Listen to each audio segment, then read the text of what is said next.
In fact, there's a live feed coming in of the Polish Prime Minister and the Polish delegation meeting the American delegation in Warsaw in Poland, and Republic TV is live at that particular venue. So I'll also try and go across to Shravan live, who's right outside the Presidential Palace.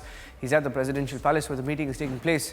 And these are the first pictures coming in of Joe Biden and the American delegation, which also includes the US Secretary of State Antony Blinken and the Chief of US Defense Staff. Now, all the top leaders from America strategizing with Polish leaders on the way forward and how this war is now going to go.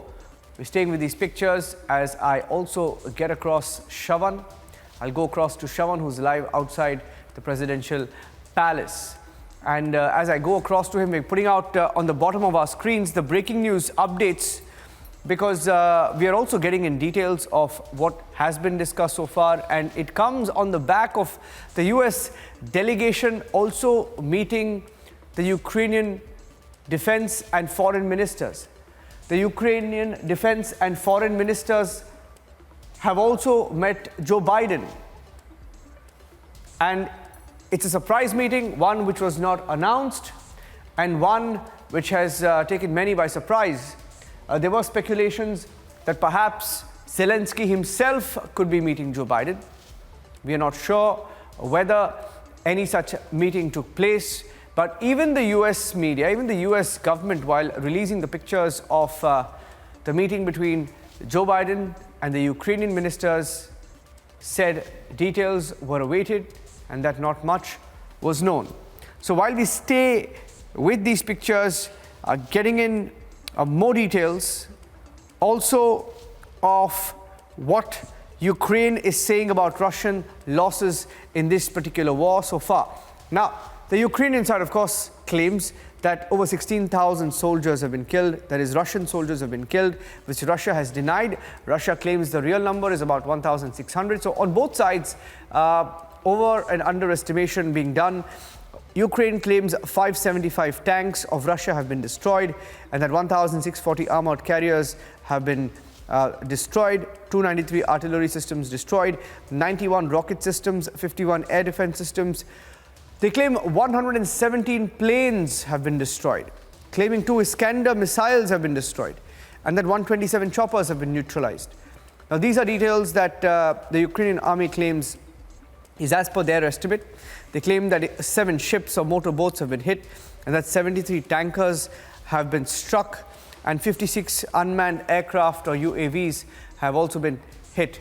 Okay, let's also get you some more breaking news updates. There is another related breaking news update coming in from the Russian media. Joe Biden is speaking. Joe Biden is speaking in that feed that's coming in. We'll keep breaking at the bottom of our screens of what's going on. And Joe Biden speaking. Let's cut across live. I meant it then, and I mean it now. You know, Mr. President, we have the most important thing that binds us together are our values. Freedom, freedom of the press, making sure that people are, the government is transparent, making sure people have the right to vote, etc. And we had a very, and I hope we haven't kept you waiting. It's good to be back in this room again. But I hope we didn't keep you waiting too long. But we were discussing a lot of things in private, not the least of which was that, as I pointed out, and my colleagues, I confident agree with me, is that America's ability to meet its role in other parts of the world rests upon a united Europe and a secure Europe.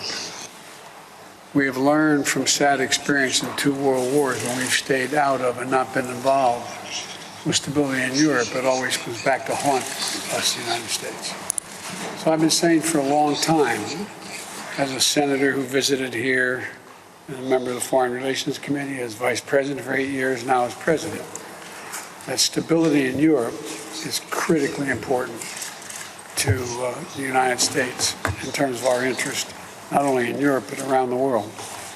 And so what we talked about is the need for us to stay in constant contact and know what one another are doing.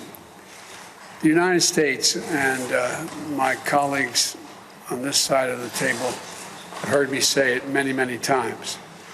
We take Article 5 as a sacred commitment, not a throwaway, a sacred commitment that relates to every member of NATO.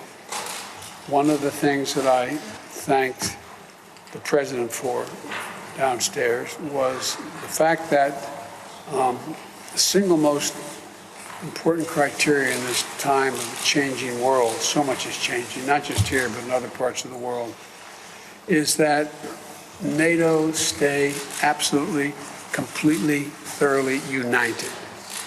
That there be no separation in our points of view. That whatever we do in unison. And everyone comes along. I'm confident that Vladimir Putin was counting on being able to divide NATO, to be able to separate the eastern flank from the west, be able to separate nations based on past histories. But he hadn't been able to do it. We've all stayed together. And so I just think it's so important that we, Poland and the United States, keep in lockstep in how we're proceeding. And also, we do acknowledge that Poland is taking on a significant responsibility that I don't think should just be Poland's, it should be the whole world, all of NATO's responsibility. The fact that you have so many Ukrainians seeking refuge in this country of Poland. We understand that because we have in our southern border thousands of people a day, literally, not figuratively, trying to get into the United States. But we believe that we, the United States, should do our part relative to Ukraine as well by opening our borders to another 100,000 people. And in addition to that, I think it's important that we are in constant contact as about how we each wish to proceed relative to what Russia is doing and how to proceed. And so I just want to thank you, Mr. President, for being available, for being so cooperative, for being and letting us know exactly what's on your mind, what's on the mind of the Polish people, what their concerns are, and what they think our responsibilities are. But I'll end where I began, and that is we take as a sacred obligation Article 5, a sacred obligation of Article 5. And you can count on that, and not just, I'll end where I began, for your freedom is ours. So thank you very much.